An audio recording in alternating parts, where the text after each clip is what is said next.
चलिए आ जाइए।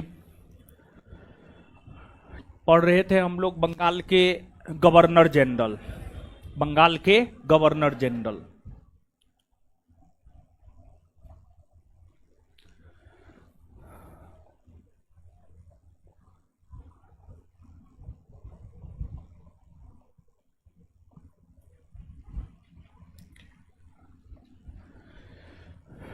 बंगाल के गवर्नर जनरल,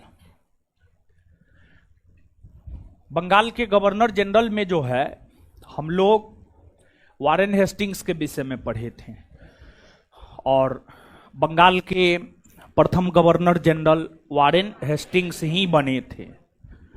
बंगाल के प्रथम गवर्नर जनरल की अगर हम लोग बात करें तो बंगाल के प्रथम गवर्नर जनरल जो है आपको कौन बने थे? Warren Hastings. तो बंगाल के प्रथम गवर्नर जनरल वारेन हेस्टिंग्स बने थे और वारेन हेस्टिंग्स के विषय में ही हम लोग पढ़े।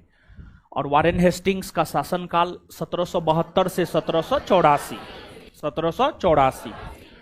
लेकिन कुछ बुक में वारेन हेस्टिंग्स का जो शासनकाल लिखता है 1785 भी लिखता है, 1785 भी। कुछ बुक में वारेन हेस्टिंग्स का शासनकाल 1785 भी जो है आपको लिखता है, 1785 भी लिखता है। वारेन हेस्टिंग्स 1784 में जो पिट्स इंडिया एक्ट पारित हुआ था, पिट्स इंडिया एक्ट के पारित होने का विरोध करते हुए ही अपने पद से त्यागपत्र दिया और फिर आपको वापस लंदन चले गए। वारेन हेस्टिंग्स के बाद एक अस्थाई गवर्नर जनरल बनकर आया sir John Macpherson. Warren Hastings के बाद देखिए, ध्यान दीजिएगा, बंगाल के प्रथम गवर्नर जनरल की अगर हम लोग बात करें तो वो बना वारेन हेस्टिंग्स। वारेन हेस्टिंग्स और वारेन हेस्टिंग्स जब गवर्नर जनरल का पद छोड़ा तो बंगाल का अगला गवर्नर जनरल बना सर जॉन मैकफर्सन।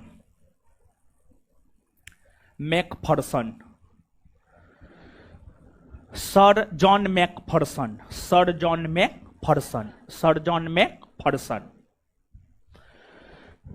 मैकफर्सन वो अस्थाई गवर्नर जनरल बने और ये सर जॉन मैकफर्सन 1785 से लेकर 1786 तक, 1785 से लेकर 1786 तक बंगाल के अस्थाई गवर्नर जनरल पद पर रहे। बंगाल के अस्थाई गवर्नर जनरल के तौर पर पद पर रहे। इसी वजह से इनका कोई खास ऐतिहासिक महत्व नहीं है, इनके विषय में कुछ भी जानने उनने की जरूरत नहीं है। लेकिन इसके बाद अगला जो बंगाल का गवर्नर जनरल बना है उसका नाम है लॉर्ड कॉर्नवालिस। क्या नाम है? Lord Cornwallis.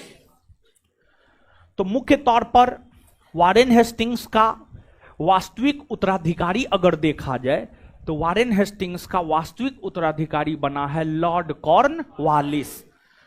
लॉर्ड कॉर्नवालिस बना है। तो यहां पर जो हम लोगों को जानना है वह लॉर्ड कॉर्नवालिस के विषय में जानना है। और लॉर्ड कॉर्नवालिस की अगर आप बात करेंगे तो जो लॉर्ड कॉर्नवालिस है इनका शासनकाल है 1786 से 1793। 1786 से 1793 यह लॉर्ड कॉर्नवालिस का शासनकाल है। 1786 से 1793 जो है यह आपको लॉर्ड कॉर्नवालिस का शासनकाल है, इसी के विषय में जानना है।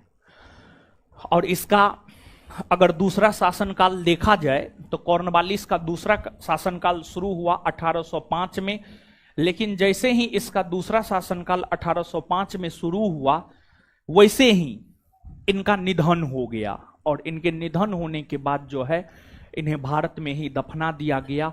उत्तर प्रदेश के गाजीपुर में इसका कब्र है। उत्तर प्रदेश के गाजीपुर में जो है इसका कब्र है, आप जाकर के देख सकते हैं। समझ गए? देखने का मन है तो जाकर के देख लीजिएगा, समझे। परीक्षा में पूछा जाता है कि कॉर्नवालिस का कब्र कहाँ है, उत्तर प्रदेश के गाजीपुर में।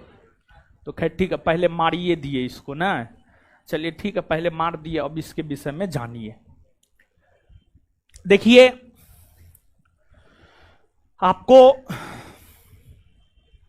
जैसे अपना देश भारत ब्रिटेन का गुलाम रहा है, वैसे ही अगर आप मानचित्र पर आइएगा, तो पहले मानचित्र लगाया करो जी, तुम पहले मानचित्र लगाया करो, बाद में पेज छोड़ा करो, ठीक है। इसमें एक पेज का इधर उधर हो जाता है, ठीक है, समझा। पहले मानचित्र लगा दिया करो, ठीक है। मूड खराब कर देता, उल्टा पुल्टा मानचित्र भी लगाता। भगवान बुद्धि दिया है कि जब बुद्धि दे रहा था तो कहीं पर तुम भीख मांग रहा था।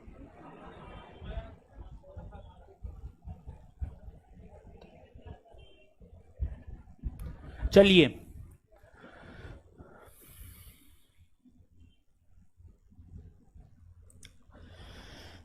यूएसए, अमेरिका, अमेरिका भी ब्रिटेन का गुलाम रहा है, अमेरिका भी ब्रिटेन का गुलाम रहा है। और जैसे भारत की आजादी के लिए लड़ाई लड़ी गई है, अमेरिका में भी ब्रिटेन से आजादी के लिए लड़ाई लड़ी गई है, जिसे अमेरिका का स्वतंत्रता संग्राम कहते हैं। जैसे भारत के स्वतंत्रता संग्राम के एक महान नेता महात्मा गांधी हुए, वैसे अमेरिकी स्वतंत्रता संग्राम के एक महान नेता हुए George Washington. George Washington, George Washington, George Washington हुए। तो जब अमेरिका में स्वतंत्रता संग्राम चल रहा था, तो ब्रिटेन के तरफ से युद्ध लड़ने के लिए गया था लॉर्ड कॉर्नवालिस, लेकिन उसमें कॉर्नवालिस की हार हुई, कॉर्नवालिस की हार हुई। और कॉर्नवालिस की जब अमेरिका में हार हुई, तो कॉर्नवालिस को आगे बंगाल का गवर्नर जनरल बनाकर भेज दिया गया भारत। कॉर्नवालिस को बंगाल का गवर्नर जनरल बनाकर भेज दिया गया भारत। और कॉर्नवालिस 1786 से 1793 ईस्वी तक बंगाल के गवर्नर जनरल पद पर रहे। इस अवधि के दौरान इन्होंने, कॉर्नवालिस ने बंगाल में सुव्यवस्थित एवं सुचारू रूप से शासन प्रशासन चलाने को लेकर कानूनों का एक संहिता तैयार किया। और इन्होंने कानूनों का जो संहिता तैयार किया उसे कहा गया कॉर्नवालिस संहिता। लॉर्ड कॉर्नवालिस ने जो कानूनों का संहिता तैयार किया उसे क्या कहा गया आपको? कॉर्नवालिस संहिता। कॉर्नवालिस संहिता।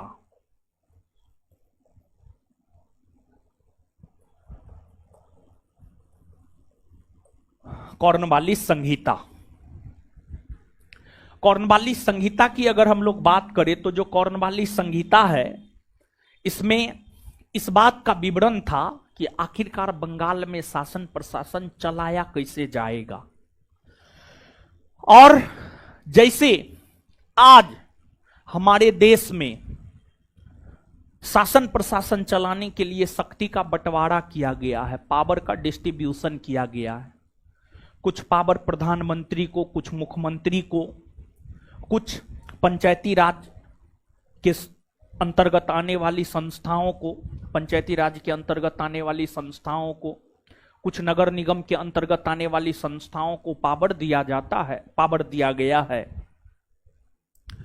तो जो कॉर्नवालिस संहिता है, कॉर्नवालिस संहिता की अगर हम बात करें तो कॉर्नवालिस संहिता शक्ति के पृथक्करण के सिद्धांत पर आधारित था। शक्ति के पृथक्करण के सिद्धांत पर।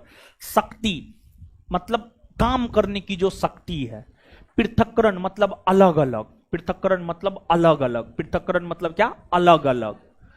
तो कॉर्नवालिस संहिता शक्ति के पृथक्करण के सिद्धांत पर आधारित था। मतलब ऊपर से लेकर नीचे तक कुछ कुछ काम करने का अधिकार सब लोगों को दिया गया, कुछ कुछ काम करने का अधिकार सब लोगों को दिया गया।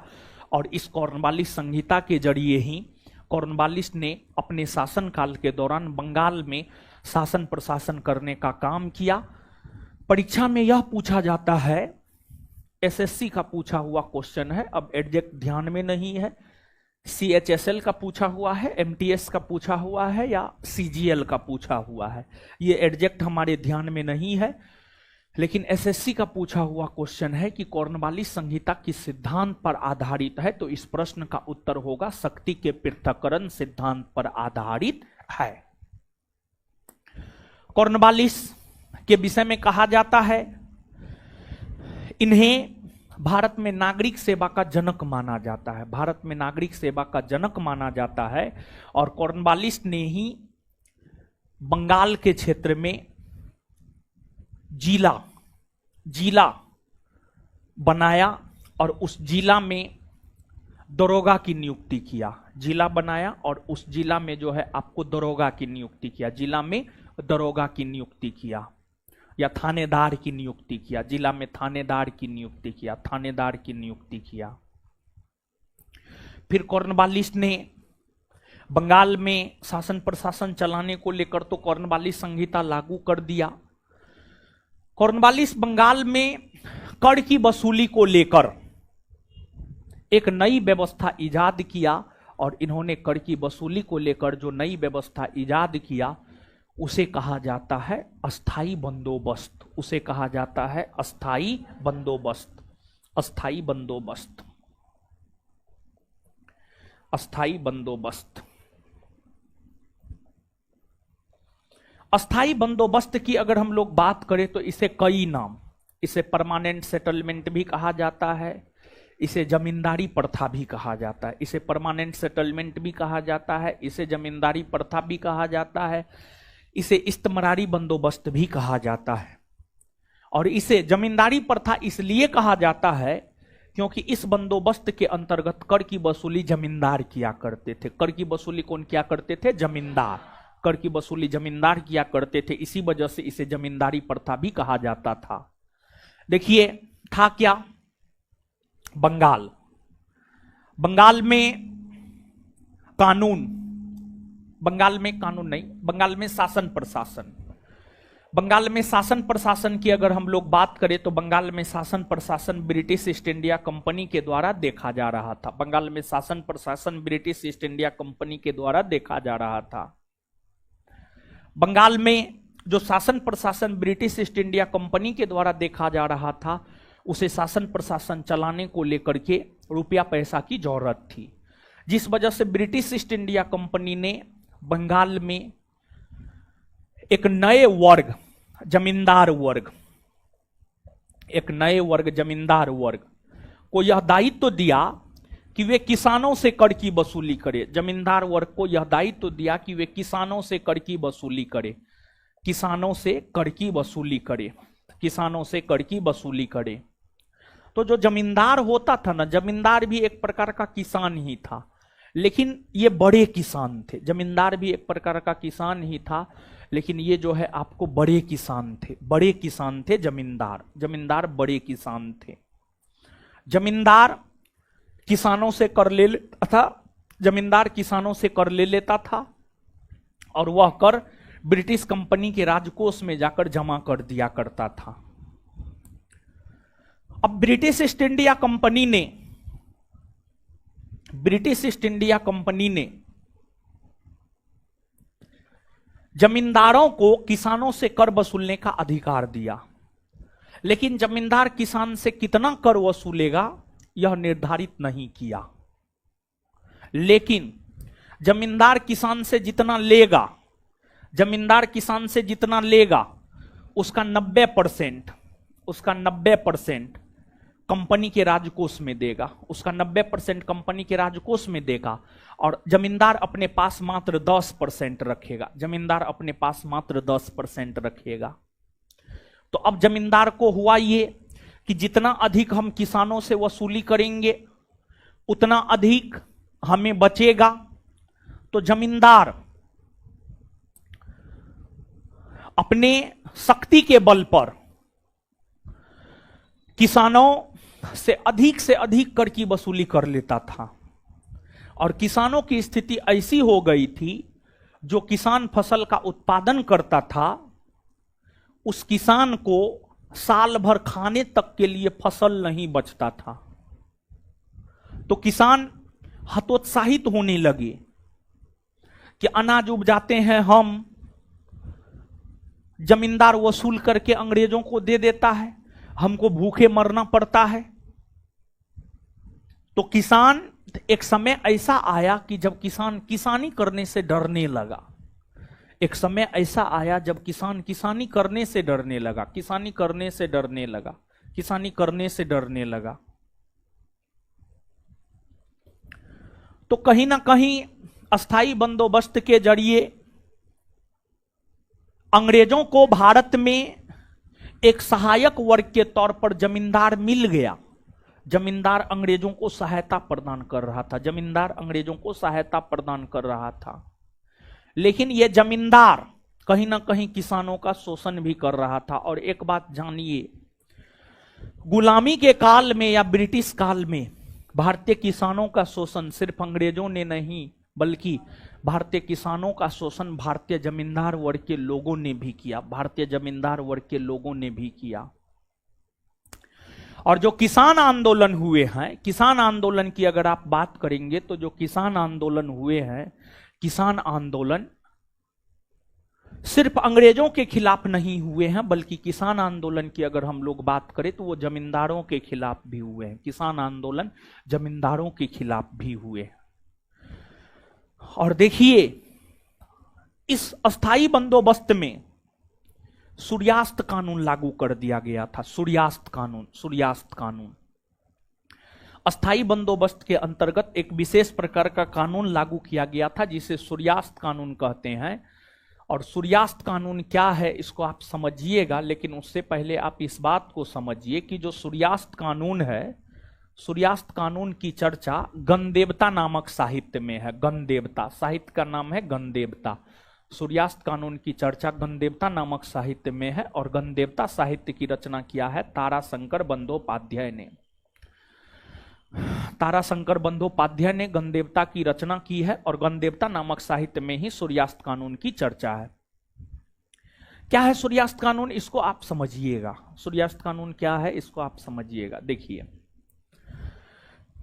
जैसे अभी आप इनकम टैक्स सब जमा नहीं करते होंगे, इन फ्यूचर अगर आप बहुत अधिक पैसा कमाए तो आप इनकम टैक्स जब जमा कीजिएगा तो एक निश्चित डेट दिया जाता है। इस निश्चित डेट से पहले आप इनकम टैक्स जमा कर दीजिए। और अगर आप जमा नहीं करते हैं तो इंटरेस्ट लगता है। इंटरेस्ट समझे, जैसे बिजली बिल। बिजली बिल में क्या होता है जानते हैं? एक बार हमको भी चक्कर लगा है बिजली विभाग का। हुआ था कि कोचिंग है, यहाँ है, वहाँ है, हॉस्टल है, 8 गो 10 गो मीटर लगा हुआ है। 2 किलोवाट, 3 किलोवाट, 5 किलोवाट, 1 किलोवाट ऐसे करके, समझे। 8 गो 10 गो मीटर है, उसमें एगो मीटर जो है ना बंद कर दिए थे। तो उसमें होता है कि आपको एप्लीकेशन देना पड़ता है कि ई मीटर को जो है बंद कर दीजिए, ठीक है। नहीं तो उस पर जो ड्यूज होता है वो चक्रवृद्धि ब्याज के हिसाब से चलता है, ठीक है। सिंपल इंटरेस्ट नहीं, साधारण ब्याज नहीं, चक्रवृद्धि ब्याज, चक्रवृद्धि ब्याज।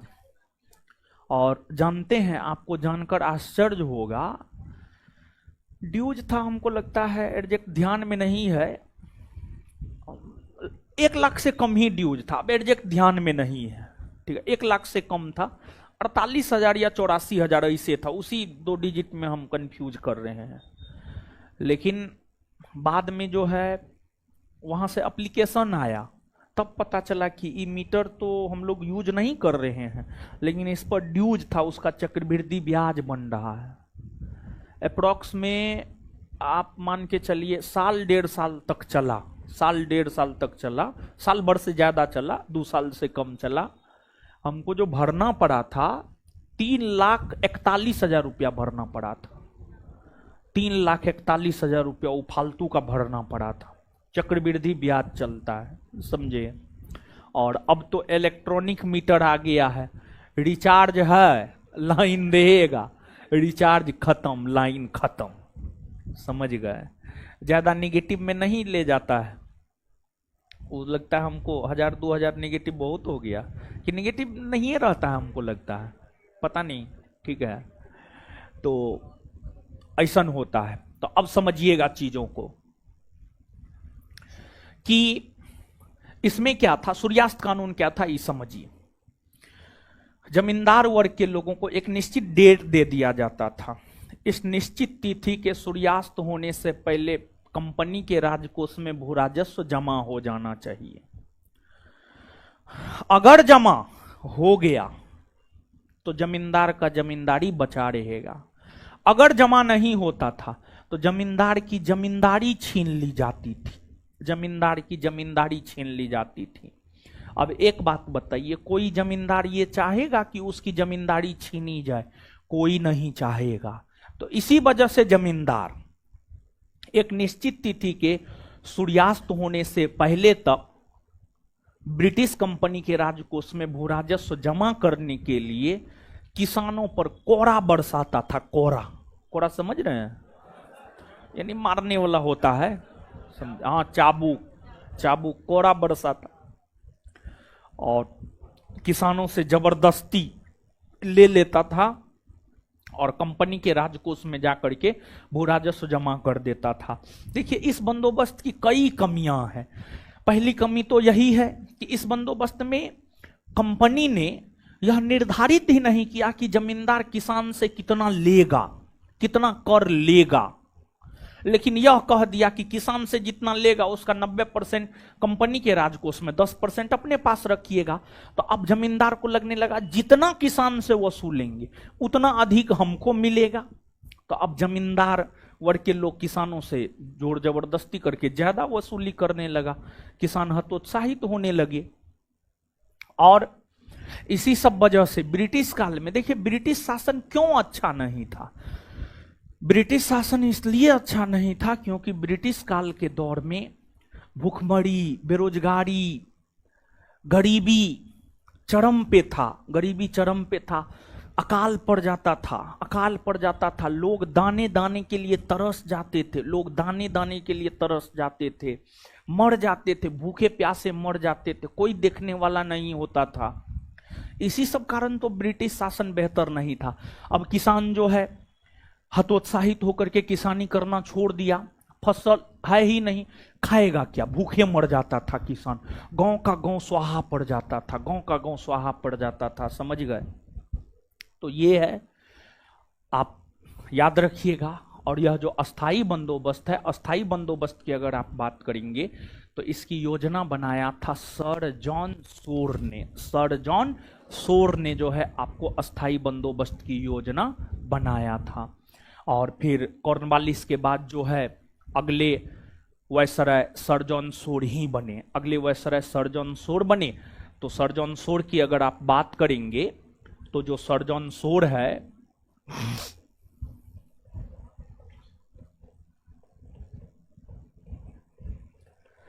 सर जॉन सोर है, इनका शासनकाल है 1793 से 1798। इन्होंने शासन प्रशासन में अहस्तक्षेप की नीति अपनाई। इन्होंने शासन प्रशासन में अहस्तक्षेप की नीति अपनाई, मतलब जैसे चल रहा है शासन प्रशासन वैसे इन्होंने चलने दिया।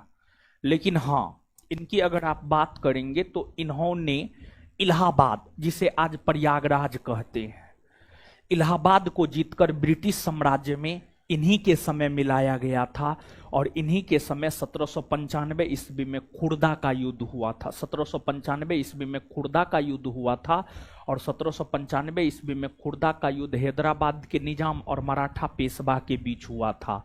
और उस खुर्दा के युद्ध में हैदराबाद के निजाम की हार हुई थी और मराठा पेशवा की जीत हुई थी, मराठा पेशवा की जीत हुई थी। और वही इनसे पहले, सर जॉन सोर से पहले जो आपको कॉर्नवालिस है, कॉर्नवालिस के समय 1790 से 92 के दौरान तृतीय आंग्ल मैसूर युद्ध हुए थे, जिसमें अंग्रेजों की जीत हुई थी, कॉर्नवालिस की जीत हुई थी। और इस युद्ध को जीतने के बाद ही कॉर्नवालिस ने कहा था कि मैंने अपने मित्र को शक्तिशाली बनाए बगैर ही अपने शत्रु को पंगु बना दिया।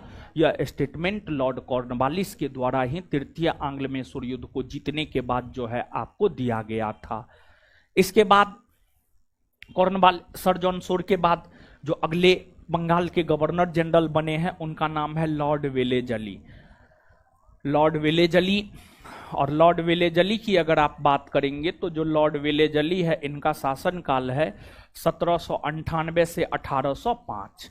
1798 से 1805 लॉर्ड विलेजली के विषय में जानेंगे।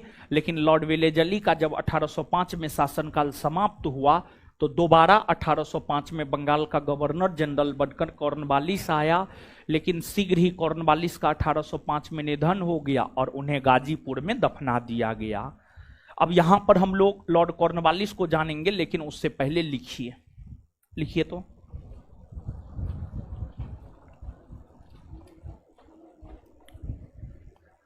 लिखिएगा। वारेन हेस्टिंग्स के बाद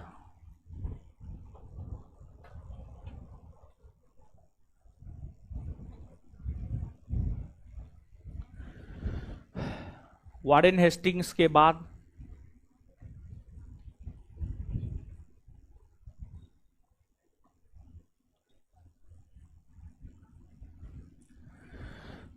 वारेन हेस्टिंग्स के बाद सर जॉन मैकफर्सन, बोर्ड पे लिखा हुआ है sir John Macpherson. Warren Hastings के बाद सर जॉन मैकफर्सन,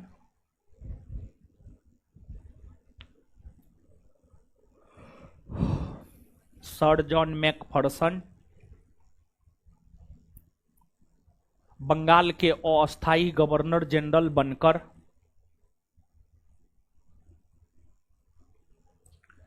बंगाल के अस्थायी गवर्नर जनरल बनकर बंगाल के अस्थायी गवर्नर जनरल बनकर बंगाल के अस्थायी गवर्नर जनरल बनकर बंगाल के अस्थायी गवर्नर जनरल बनकर भारत आए।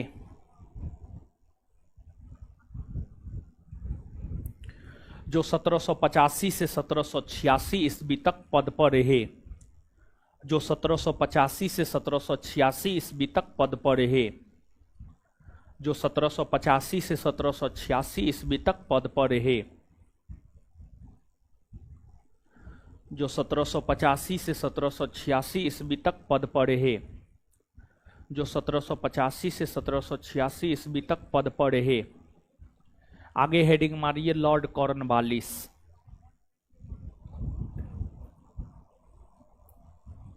1786 से 1793 और पुनः 1805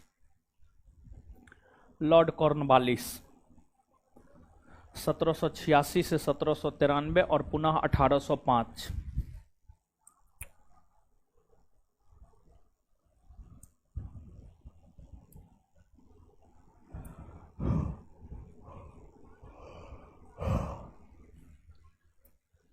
लिखिएगा।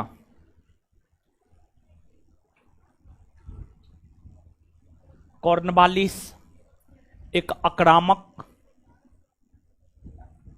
गवर्नर जनरल था।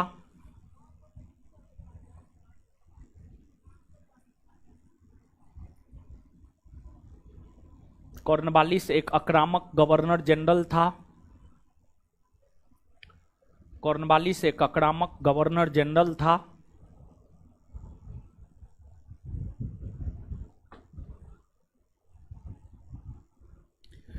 इन्हें भारत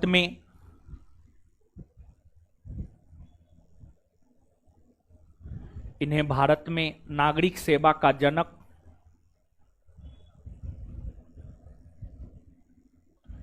इन्हें भारत में नागरिक सेवा का जनक माना जाता है।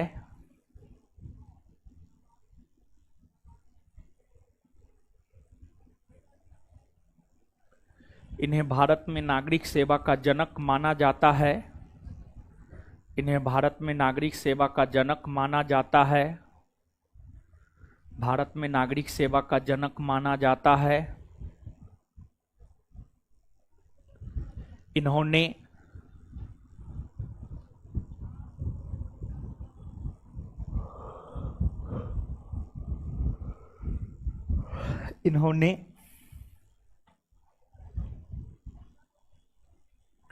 बंगाल के क्षेत्र में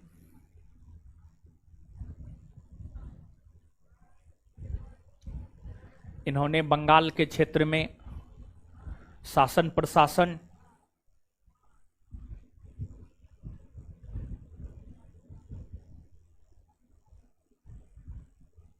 चलाने को लेकर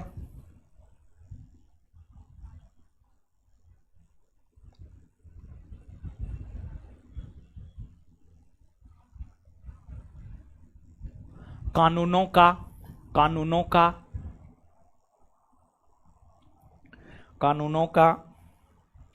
एक संहिता तैयार किया,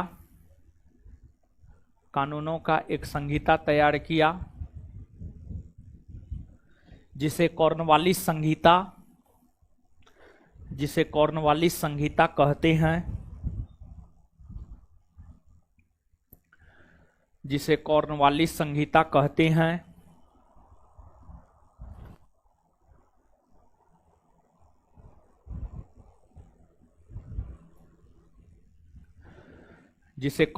संहिता कहते हैं, जिसे कॉर्नवालिस संहिता कहते हैं।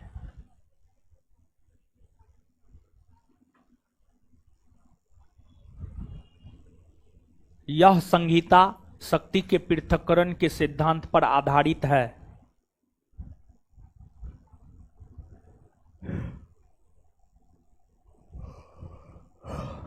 यह संहिता शक्ति के पृथक्करण के सिद्धांत पर आधारित है।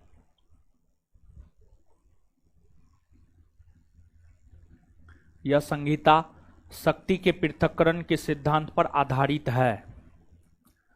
यह संहिता शक्ति के पृथक्करण के सिद्धांत पर आधारित है। Full stop. इन्होंने बंगाल के क्षेत्र में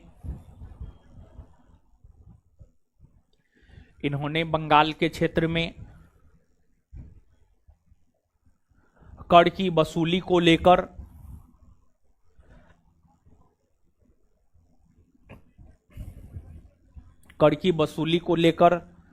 अस्थायी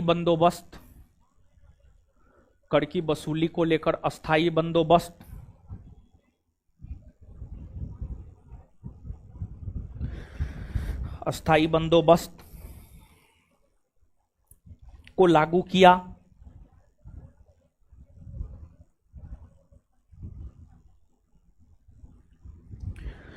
फुल स्टॉप। अस्थायी बंदोबस्त को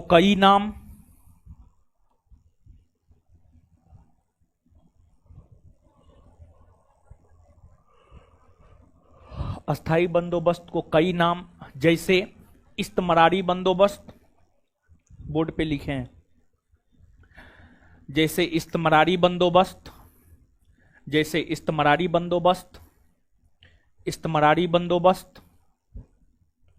ऑब्लिक जमींदारी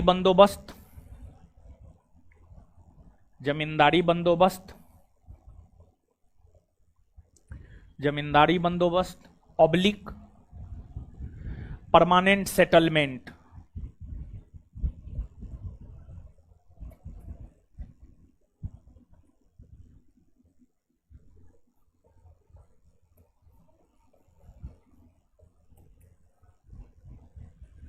परमानेंट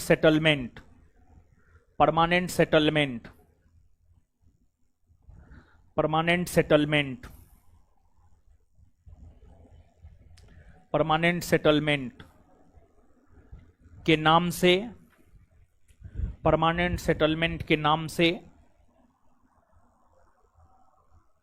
जाना जाता है।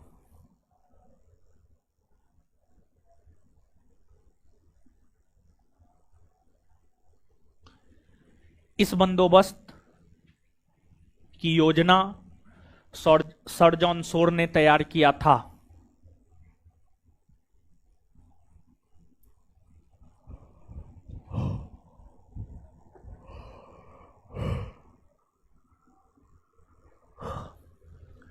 इस बंदोबस्त की योजना सर जॉन शोर ने तैयार किया था।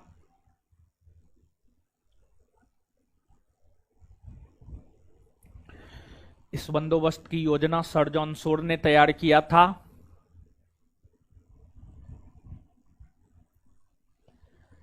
इस बंदोबस्त के अंतर्गत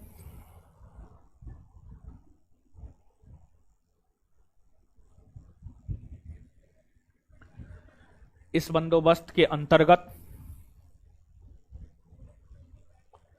इस बंदोबस्त के अंतर्गत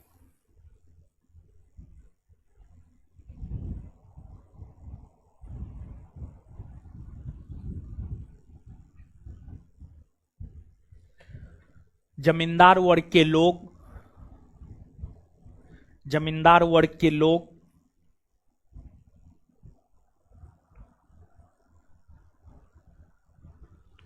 जमींदार वर्ग के लोग किसानों से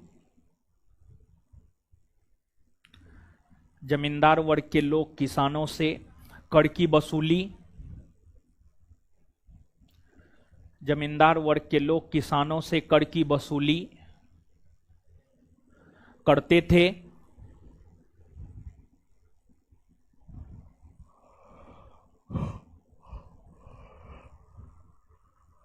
और अंग्रेजी कंपनी के राजकोष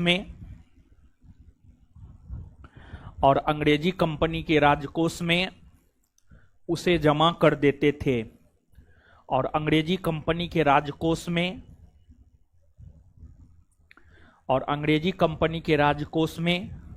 उसे जमा कर देते थे और अंग्रेजी कंपनी के राजकोष में उसे जमा कर देते थे और अंग्रेजी कंपनी के राजकोष में उसे जमा कर देते थे।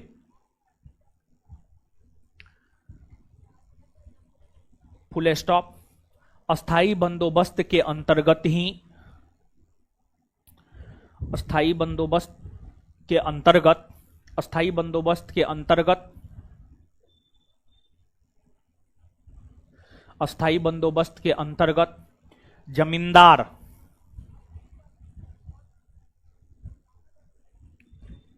किसानों से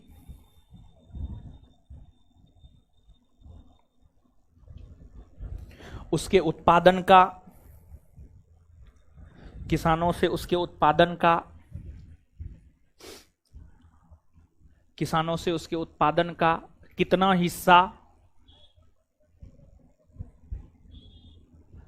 हिस्सा लेगा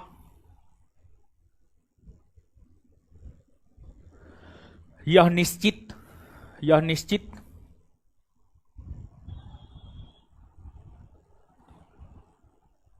नहीं था, लेकिन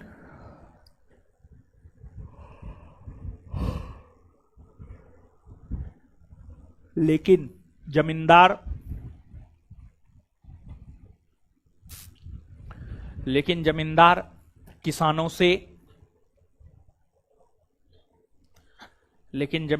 किसानों से जितना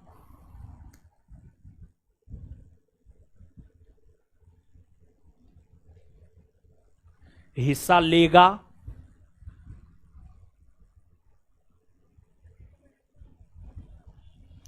उसका 90%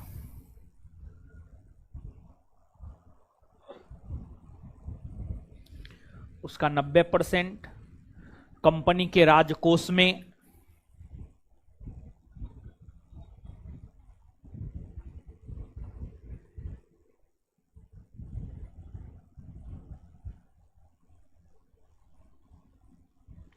जमा करेगा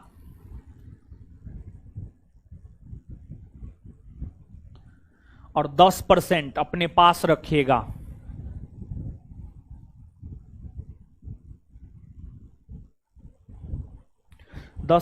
अपने पास रखेगा। Full stop.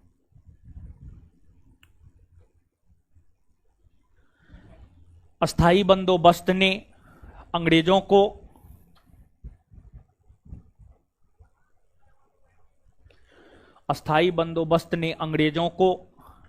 भारत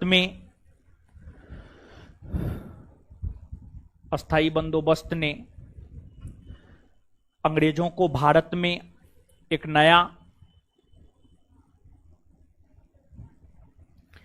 नया सहायक वर्ग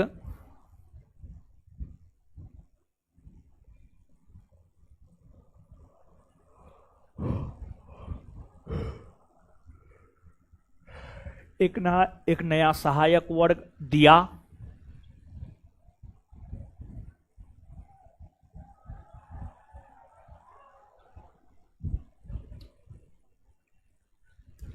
जो जमींदार वर्ग था, जो जमींदार वर्ग था,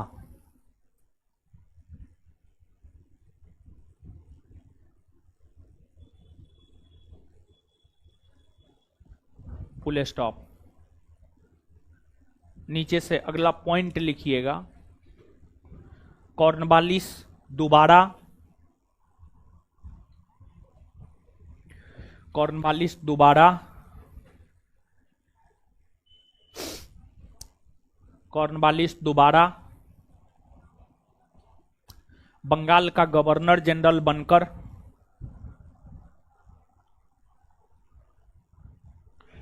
कॉर्नवालिस दोबारा बंगाल का गवर्नर जनरल बनकर 1805 ईस्वी में आया। 1805 ईस्वी में आया,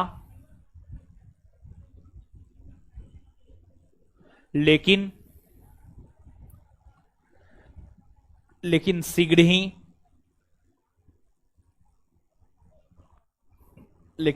ही उनका निधन,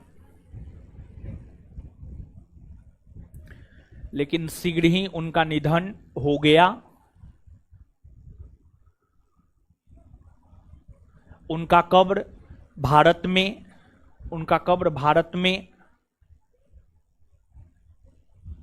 उनका कब्र भारत में उत्तर प्रदेश के गाजीपुर में,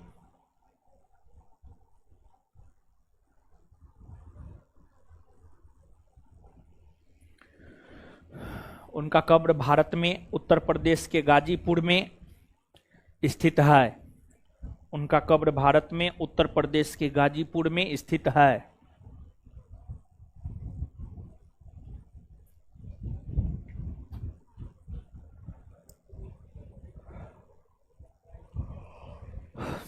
आगे हेडिंग मारिएगा सर जॉन शोर।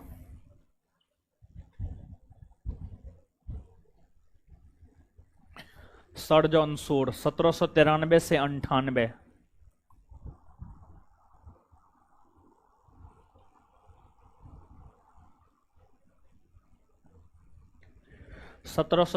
से 98 डैश दे करके सर जॉन शोर कोस्ट में 1793 से 98 डैश दे करके इन्होंने प्रशासनिक क्षेत्र में अहस्तक्षेप की नीति अपनाया। इन्होंने प्रशासनिक क्षेत्र में अहस्तक्षेप की नीति अपनाया।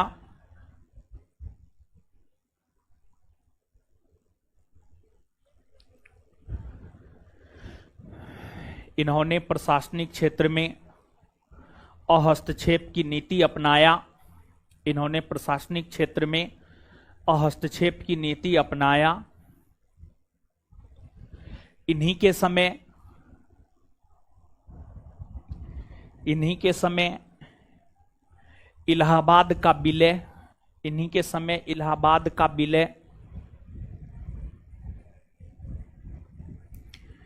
इन्हीं के समय इलाहाबाद का विलय ब्रिटिश साम्राज्य में हुआ। ब्रिटिश साम्राज्य में हुआ।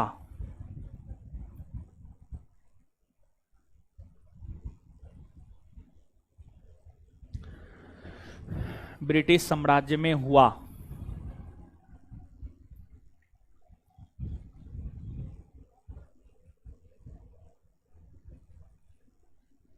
इन्हीं के शासनकाल में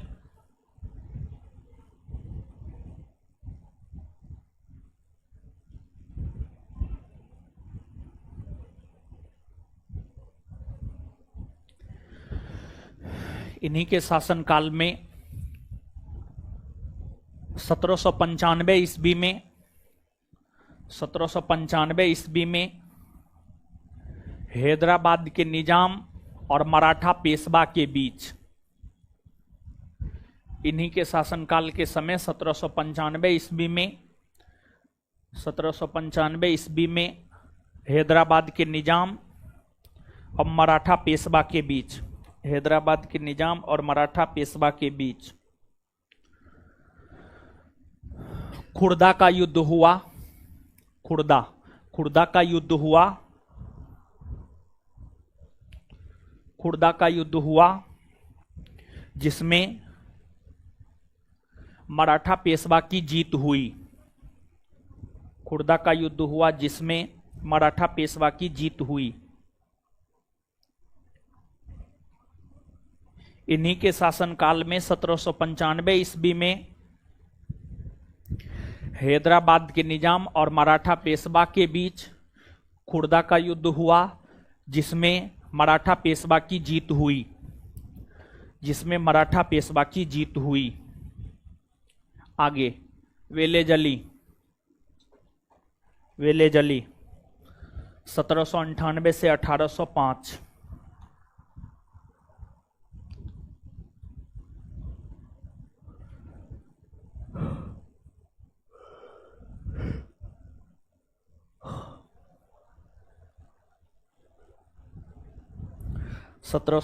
से 1805। चलिए आइए समझिए वेलेजली। देखिए लॉर्ड वेलेजली की अगर आप बात करेंगे तो जो लॉर्ड वेलेजली है ये बंगाल के गवर्नर जनरल बने और बंगाल के गवर्नर जनरल के तौर पर इनका शासनकाल 1798 से 1805 है। 1798 से 1805 है। वेलेजली अपने आप को बंगाल का शेर कहा करता था। वेलेजली की अगर हम बात करें तो वेलेजली अपने आप को कहा करता था बंगाल का शेर। बंगाल का शेर कहा करता था। और इन्होंने 1800 ईस्वी में कलकत्ता में फोर्ट विलियम कॉलेज की स्थापना किया। इन्होंने लॉर्ड वेलेजली ने 1800 ईस्वी में कोलकाता में 1800 ईस्वी में कोलकाता में फोर्ट विलियम कॉलेज की स्थापना किया। अब सवाल ये उठता है कि इन्होंने फोर्ट विलियम कॉलेज की स्थापना क्यों किया। देखिए जिसे आज IAS IPS कहते हैं ना, वो पहले कहलाता था ICS इंडियन सिविल सर्विसेज। और ICS अधिकारी की नियुक्ति पहले बोर्ड ऑफ डायरेक्टर किया करता था। बाद में जाकर ICS अधिकारी की नियुक्ति प्रतियोगिता परीक्षा के माध्यम से होने लगा। और ICS अधिकारी की नियुक्ति प्रतियोगिता परीक्षा के माध्यम से 1853 ईस्वी के बाद से होना शुरू हुआ। उससे पहले ICS अधिकारी की नियुक्ति की जाती थी बोर्ड ऑफ डायरेक्टर के द्वारा। अब कहिएगा बोर्ड ऑफ डायरेक्टर क्या था। देखिए जब अंग्रेजों का शासन था, जब अंग्रेजी कंपनी का शासन था, तो अंग्रेजी कंपनी ने भारत में शासन करने के लिए लंदन में 2 संस्था की स्थापना किया था। एक का नाम था बोर्ड ऑफ डायरेक्टर और एक का नाम था बोर्ड ऑफ कंट्रोलर। तो board of director, board of controller London में स्थापित जो 2 संस्था थी, लंदन में स्थापित 2 संस्था थी। Board of director, board of controller London में स्थापित 2 संस्था थी। इन 2 संस्थाओं के द्वारा ही भारत में शासन प्रशासन चलाने का काम कंपनी के शासन के दौरान किया जाता था। तो ICS अधिकारी की नियुक्ति बोर्ड ऑफ डायरेक्टर करता था और वही ICS अधिकारी शासन प्रशासन को चलाता था। ICS अधिकारी को प्रशिक्षण देने के लिए, ICS अधिकारी को, इंडियन सिविल सर्विसेज अधिकारी को प्रशिक्षण देने के लिए कोलकाता में 1800 ईस्वी में फोर्ट विलियम कॉलेज की स्थापना लॉर्ड वेलेजली ने किया था। लॉर्ड वेलेजली ने किया था। देखिए जैसे मान लिया जाए कि आप बिहार पुलिस का ही तैयारी करते हैं, कल के डेट में जाकर के आपका रिजल्ट होता है, मेरिट आपका बनता है, तो सीधे आपको लाठी डंडा लेकर के रोड पे नहीं उतार दिया जाता है, बल्कि आपको ट्रेनिंग दिया जाता है। आपको ट्रेनिंग दिया जाता है, अलग अलग शहर में ट्रेनिंग दिया जाता है। लगभग 6 महीना साल भर का ट्रेनिंग होता है और उस ट्रेनिंग के बाद आपको लाठी डंडा टोपी लेकर के जो है रोड पे उतारा जाता है। समझ गए। तो ट्रेनिंग में जो शपथ लेता है चाहे सिपाही हो, दरोगा हो, डीएसपी हो, एसपी हो, प्रधानमंत्री हो, कोई भी हो, ट्रेनिंग में जो शपथ लेता है उसके अनुसार काम थोड़े करता है। ट्रेनिंग में शपथ लेता है कि हम घूस नहीं लेंगे, लेकिन पुलिस विभाग में घूस नहीं ले ये हो ही नहीं सकता है। देखिए, हर विभाग में भ्रष्टाचार है, न्यायालय में भी भ्रष्टाचार है। आप अगर ये समझ रहे हैं कि न्यायालय में भ्रष्टाचार नहीं है, आप भ्रम में जी रहे हैं। पुलिस विभाग में भी भ्रष्टाचार है।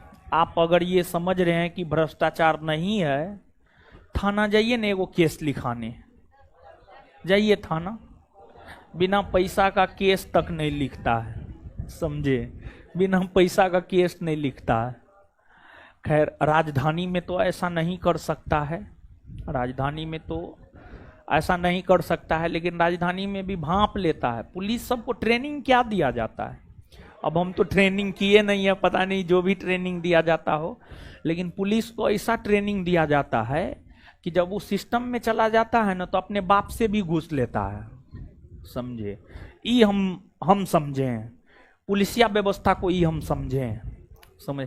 पुलिसिया व्यवस्था ऐसा व्यवस्था है कि पुलिस जो है अपने बाप तक को नहीं छोड़ता है, समझे, ऐसा हम समझे हैं, समझे। यही सच है हो, ठीक है। आप लोग जाइएगा कभी, तब पता चलेगा क्या है पुलिसिया सिस्टम। तो ठीक है, जो है सो है, जो है सब बढ़िया है, समझे। और सबसे बड़ा चीज क्या है जानते हैं? जब तो पैसा नहीं पकड़ेगा ना, तो आपको लगेगा मेरा काम ही नहीं किया। और पुलिस ऐसा होता, आपका पैसा भी पकड़ लेता, आपका काम भी नहीं करता है, समझ गए। आपको लगता है कि काम हो गया, काम हम आपका कुछ हो नहीं होता है। एक बात जान लीजिए, जो रूल रेगुलेशन है उसी के तहत वो काम करेगा। आप कितनों पैसा दे दीजिए, वो अपने रूल रेगुलेशन के तहत ही काम करेगा। आपको एक थोड़ा बहुत जो है पेन का, देखिए पेन जो होता है ना, थोड़ा बहुत कम चलाता है, थोड़ा ज्यादा चला देता है, थोड़ा कम लिखता है, थोड़ा ज्यादा लिख देता है, यही होता है। आप ये मत सोचे कि जो है आप पुलिस विभाग में चले गए या फिर आपका कोई पुलिस विभाग में है तो आपका कोई कुछ उखाड़ ही नहीं सकता है, ऐसी कोई बात नहीं है। कानून ऐसा है ना, प्रधानमंत्रियों का बहुत कुछ उखाड़ सकता है, मुख्यमंत्री तक को भी जेल जाना पड़ा है। कानून ऐसा चीज है, वर्तमान के मुख्यमंत्री को जेल जाना पड़ा है, देखिए ना। तो कभी भी प्रयास ये करना चाहिए कानून को हम नहीं तोड़े। प्रयास आपका ये रहना चाहिए कि कभी भी कानून को आप नहीं तोड़े। और जो कानून को तोड़ा है, देखते ना, बेमौत मारा जाता है। तो कानून में रह करके देखिए, हर चीज का अपना एक दायरा है, उस दायरा में रहकर काम कीजिएगा ना, तो आपका कोई कुछ नहीं कर सकता है। दायरा से बाहर जाइएगा, आप कहिएगा जो है सो हम ही हैं, अतीक अहमद का बाप हम ही हैं, तो उसका भी बाप है कोई, समझे। चलिए, जो भी है उससे मतलब न है। एक एग्जाम्पल हम आपको दिए, कानूनी दायरा में रह करके आपको काम करना है, तभी जाकर के कुछ होने जा रहा है। चलिए, अब देखिए, आईसीएस अधिकारी को प्रशिक्षण देने के लिए कलकत्ता में फोर्ट विलियम कॉलेज का स्थापना किया। इसके बाद वेलेजली के शासनकाल में ही कंपनी ने 1803 ईस्वी में दिल्ली पर कब्जा किया, दिल्ली पर कब्जा किया, दिल्ली पर। वेलेजली के शासनकाल में ही 1803 ईस्वी में कंपनी ने दिल्ली पर कब्जा कर लिया, कंपनी ने दिल्ली पर कब्जा कर लिया, कंपनी ने दिल्ली पर कब्जा कर लिया। और वेलेजली को इतिहास में सबसे ज्यादा अगर किसी चीज को लेकर याद किया जाता है तो याद करने का कारण है सहायक संधि। सहायक संधि, सहायक संधि एक नीति है। उस नीति के तहत वेलेजली ने भारत में कंपनी के साम्राज्य का विस्तार किया। भारत में कंपनी के साम्राज्य का विस्तार किया। सहायक संधि का जन्मदाता फ्रांसीसी गवर्नर डुप्ले को माना जाता है। सहायक संधि का जन्मदाता अगर देखा जाए तो सहायक संधि का जन्मदाता फ्रांसीसी गवर्नर डुप्ले को माना जाता है। और वेलेजली से पहले भारत में सहायक संधि का प्रयोग डुप्ले ने ही किया था, लेकिन सहायक संधि का व्यापक स्तर पर प्रयोग और सहायक संधि को लोकप्रिय बनाने का काम लॉर्ड वेलेजली ने किया। और सहायक संधि के तहत जो है इन्होंने भारत में कंपनी के साम्राज्य का विस्तार किया। देखिए, वेलेजली अंग्रेज था। अंग्रेजी कंपनी के पास एक प्रशिक्षित सैनिक था। अंग्रेजी कंपनी के पास एक वेल ट्रेन्ड फोर्स था, सिपाही था, पुलिस था। कंपनी के पास जो वेल ट्रेन्ड फोर्स था, वेलेजली ने, लॉर्ड वेलेजली ने, कौन था हो? कौन था? कौन बाहर निकला? किधर से बाहर निकला? लड़का था कि लड़की हो? लड़की थी। कहां से बाहर निकली? यहां से बाहर निकली है। पीछे में बैठी हुई थी। पीछे में बैठी हुई थी। मैथ का क्लास करने आई थी, रीजनिंग का क्लास। क्या हुआ? मैथ। ओ अच्छा, ठीक है। तो समझिए, हमको लगा यहां से लगता है निकल के चली गई। इतना ही मती लोग को हो गया है। डर नहीं होता है जी? डर होता है मेरा। डरना जरूरी है, समझे? आगे नहीं बैठती है डर के मारे। आपको नहीं, आप आगे बैठे हैं, आपको डर नहीं होता? अच्छा, आप हमेशा ऐसे ही रहते हैं कि घर पे जाकर के मारपीट करते हैं? नहीं, एकदम शांति रहते हैं। अच्छा ठीक है, तब तो चलिए आगे आइए। देखिए, सुनिए, समझिए। वेलेजली सहायक संधि के तहत भारत में कंपनी के साम्राज्य का विस्तार किया। देखिए, सहायक संधि क्या था जानते हैं? समझिएगा। कंपनी के अधीन वेल ट्रेन्ड सैनिक थे। कंपनी ने देसी रियासत के राजा महाराजाओं को कहा, वेलेजली ने देसी रियासत के राजा महाराजाओं को कहा, हैदराबाद, अवध, मैसूर, तंजौर जैसे देसी रियासत के राजा महाराजाओं को यह कहा कि देखिए, हम आपके राज्य में कंपनी की सेना रखते हैं। कंपनी की सेना रखते हैं।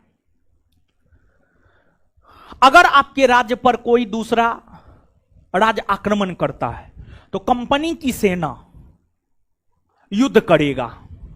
और कंपनी की सेना वेल ट्रेन्ड है, तो कंपनी की सेना के सामने कोई टिकेगा नहीं। तो राजाओं को लगा, देसी रियासत के राजा महाराजाओं को लगा कि ये तो कंपनी हमारी सहायता कर रहा है। लेकिन वेलेजली कहा कि हम आपके यहां वेल ट्रेन्ड सैनिक रखेंगे, तो उसको वेतन देने के लिए पैसा दीजिए। पैसा तब ना उसको वेतन देंगे, तब ना वो आपके पास रहेगा। तो कंपनी सैनिक रखा, देसी रियासत के राजा महाराजाओं के यहां रुपया पैसा लिया। और देखिए, कहीं ना कहीं राजा महाराजा कमजोर थे। अगर मान लिया जाए कि हम मजबूत हैं, हम मजबूत हैं, तो हम क्यों रखेंगे सैनिकों को? मान लिया जाए कि उस टाइम के राजा महाराजा के पास अगर वेल ट्रेन्ड सैनिक होते, वो क्यों रखता एक्स्ट्रा सैनिक को? तो वो एक्स्ट्रा सैनिक को रखने के लिए तैयार हुआ। इसका मतलब यह है कि वो कहीं ना कहीं कमजोर है। तो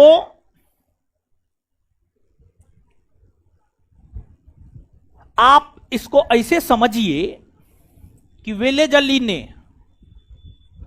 देसी रियासत के राजा महाराजाओं को सहायता देने के एवज में उस देसी रियासत को ब्रिटिश साम्राज्य में मिला लिया।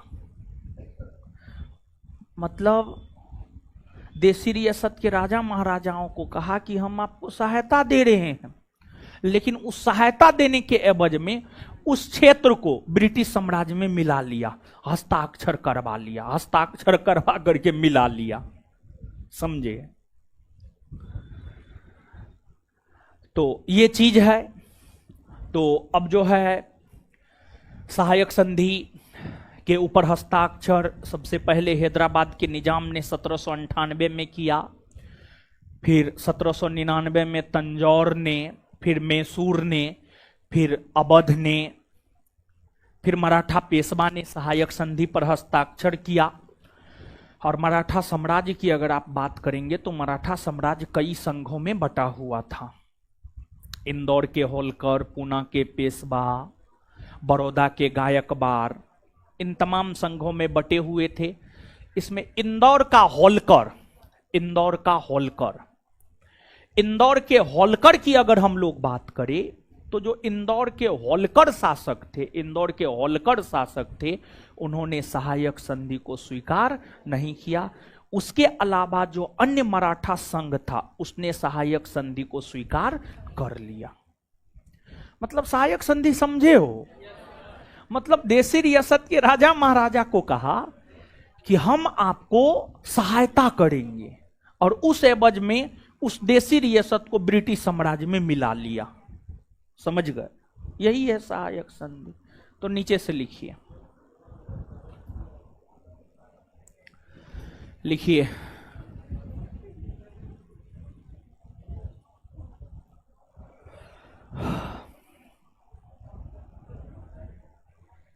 लॉर्ड वेलेज अली, लॉर्ड वेलेज अली अपने आप को बंगाल का शेर कहा करता था।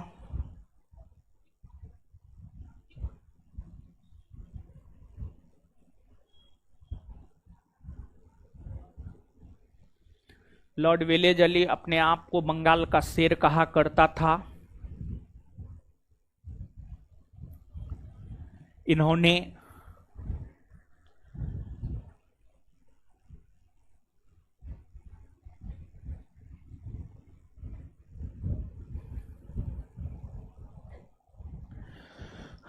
(1800 ईस्वी में कोलकाता में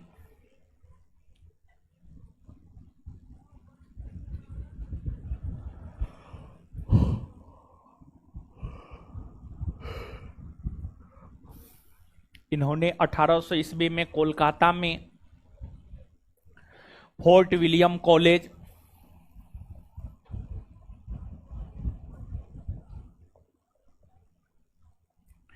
फोर्ट विलियम कॉलेज,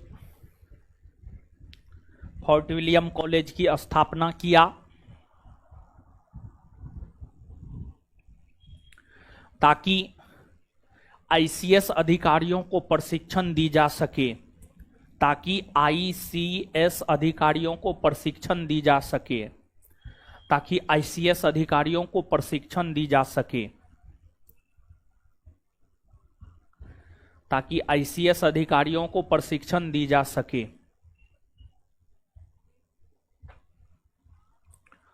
ताकि आईसीएस अधिकारियों को प्रशिक्षण दी जा सके, ताकि आईसीएस अधिकारियों को प्रशिक्षण दी जा सके, आईसीएस अधिकारियों को प्रशिक्षण दी जा सके। इन्हीं के समय 1803 ईस्वी में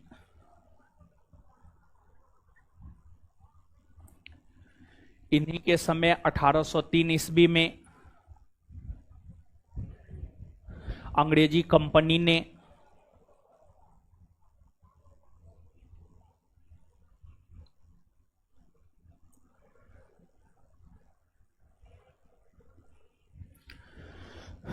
दिल्ली पर कब्जा किया।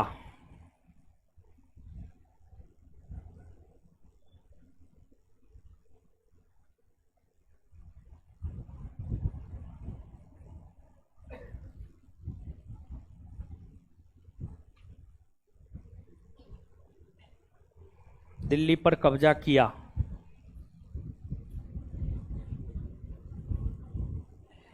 इन्हें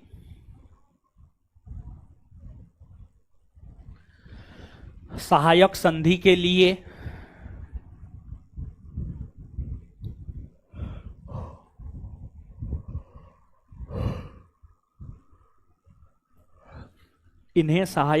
के लिए इतिहास में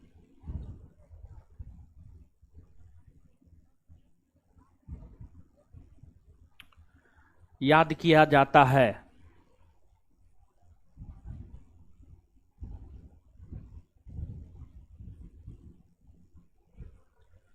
फुल स्टॉप। सहायक संधि का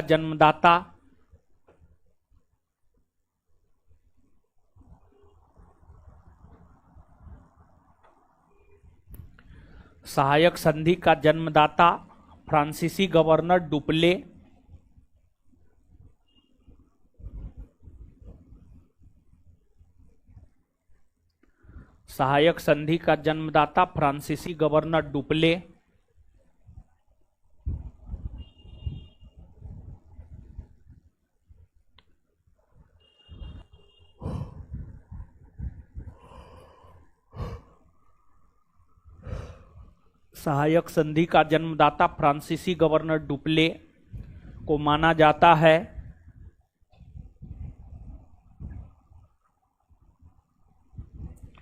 वहीं सहायक संधि का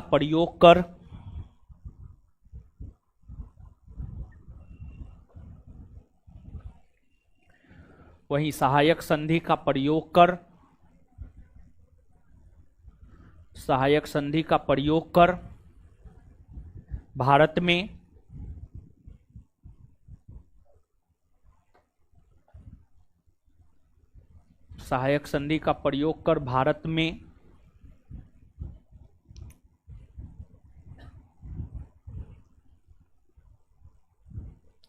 ब्रिटिश कंपनी के साम्राज्य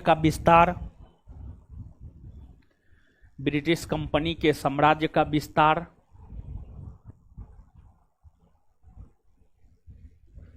लॉर्ड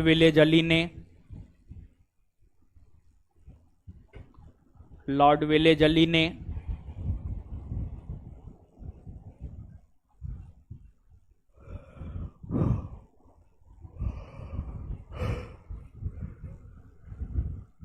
किया है।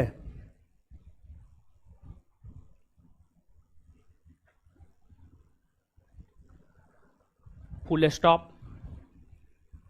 नीचे से अगला पॉइंट लिखिएगा। सहायक संधि को स्वीकार करने वाला प्रथम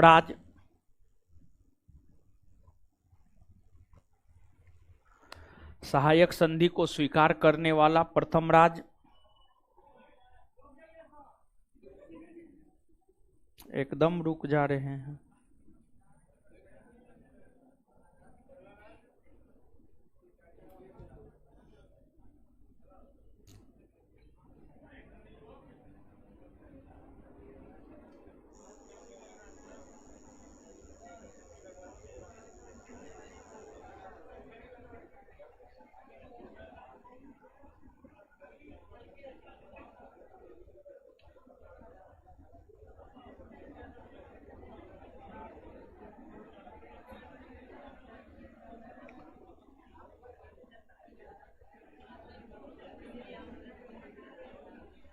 सहायक संधि क्या लिखे हैं हम? सहायक संधि को स्वीकार करने वाला प्रथम राज्य हैदराबाद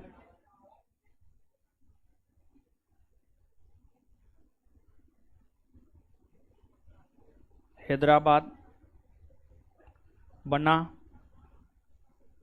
जिसने 1798 ईस्वी में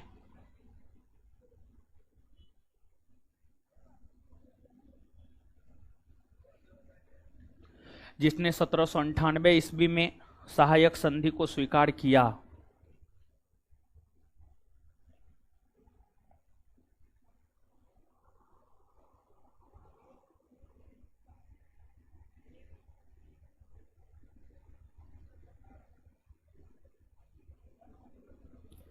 जिसने 1798 ईस्वी में सहायक संधि को स्वीकार किया। इसके बाद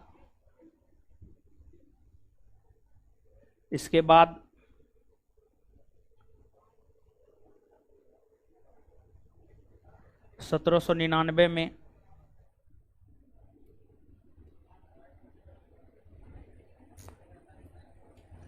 इसके बाद 1799 में मैसूर और तंजौर ने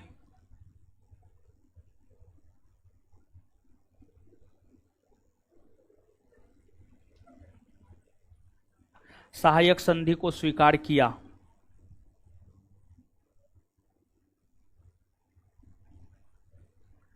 इसके बाद मैसूर और तंजौर ने 1799 ईस्वी में सहायक संधि को स्वीकार किया।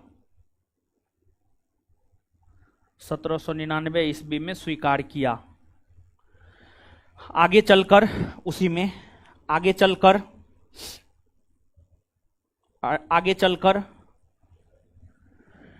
1801 में अवध ने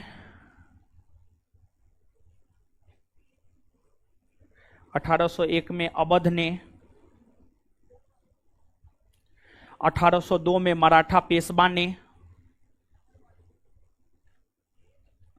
1803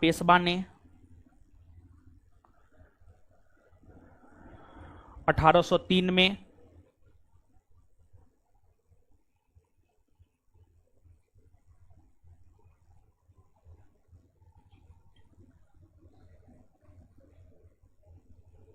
1803 में बरार भोसले सिंधिया ने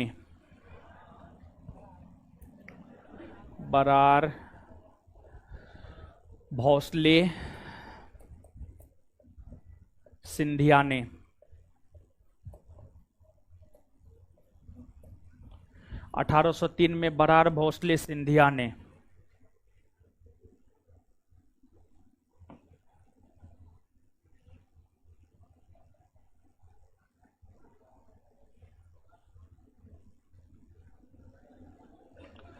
भोसले सिंधिया ने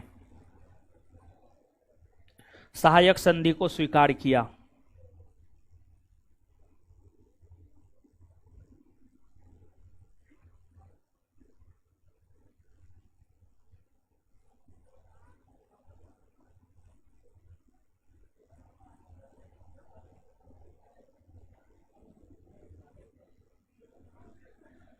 सहायक संधि को स्वीकार किया।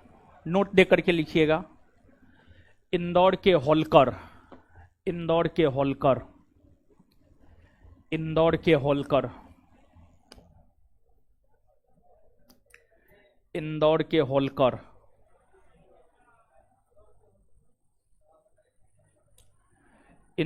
होलकर शासकों ने सहायक संधि को स्वीकार नहीं किया है।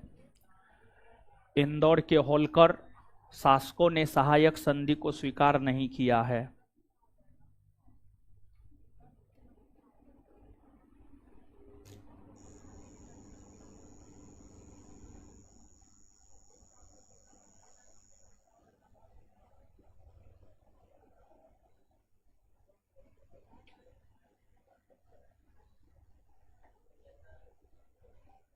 पढ़िए।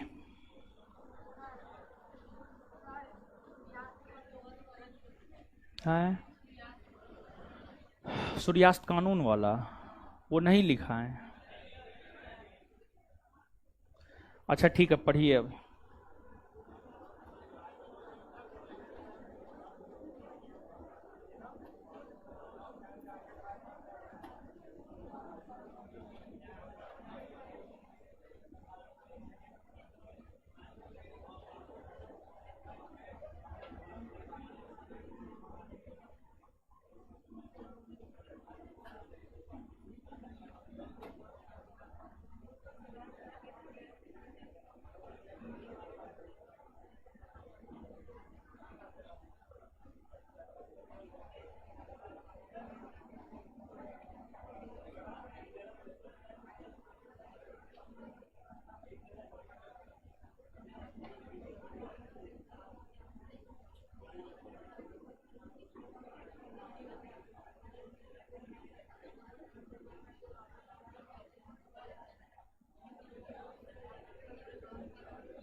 पढ़ लिए।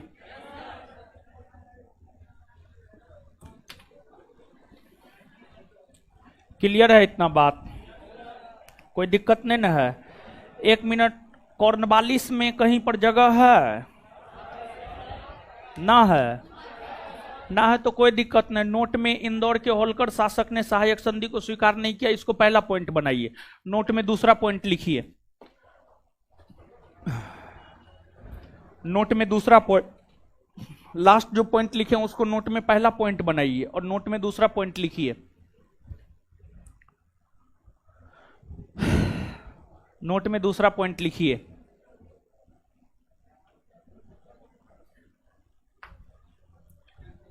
लिखिए।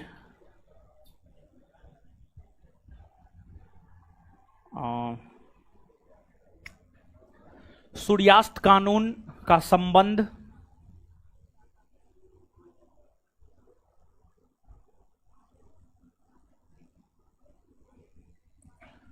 सूर्यास्त कानून का संबंध अस्थाई बंदोबस्त से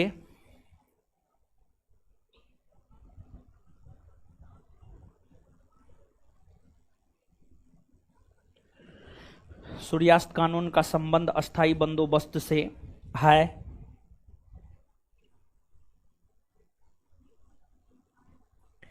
इसकी चर्चा ताराशंकर बंदोपाध्याय ने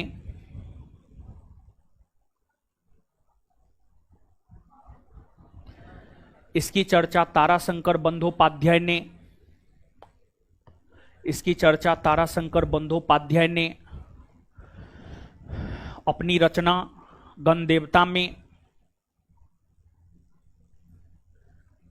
इसकी चर्चा ताराशंकर बंदोपाध्याय ने अपनी रचना गणदेवता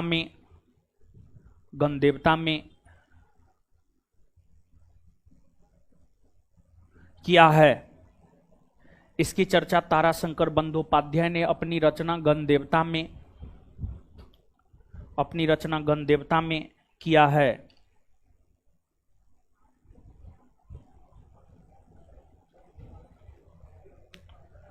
गणदेवता में किया है। ठीक है, चलिए आइए तो आए, क्या हुआ? दीजिए तो कॉपी जी।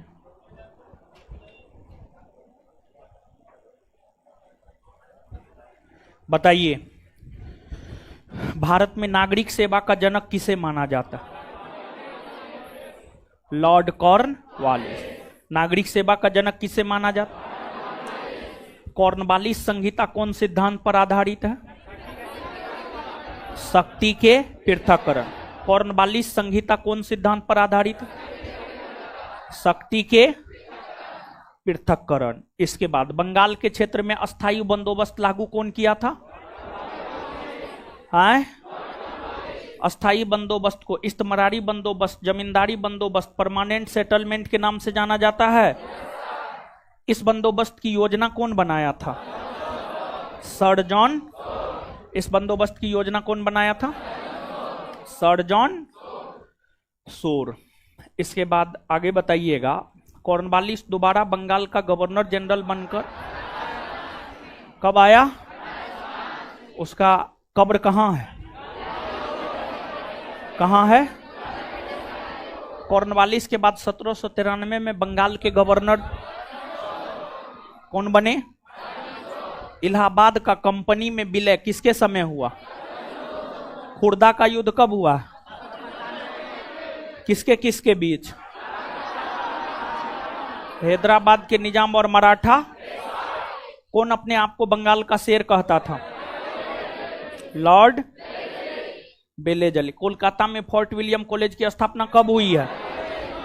कब हुई है? कलकत्ता में फोर्ट विलियम कॉलेज की स्थापना कब हुई है?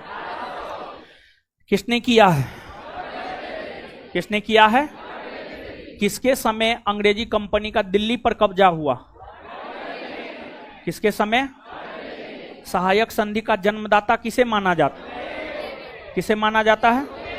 सहायक संधि का जन्मदाता किसे माना जाता है? और सहायक संधि के ऊपर हस्ताक्षर करने वाला प्रथम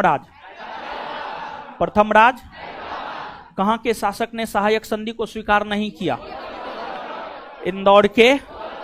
सूर्यास्त कानून का संबंध कौन बंदोबस्त से? अस्थाई। सूर्यास्त कानून की चर्चा कौन साहित्य में है? गण देवता। कौन साहित्य में है? गण देवता साहित्य के रचयिता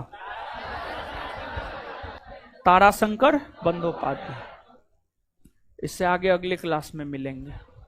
ठीक है बिट्टू सर, बुधवार को क्लास लिए थे, कुछ बोले भी थे नहीं ना? चलिए ठीक है, निकलिए तो लड़की लोग है, कोई लड़का बीच में नहीं आएगा, लड़की को निकलने दीजिए। जिनको निकलना है निकलिए जल्दी,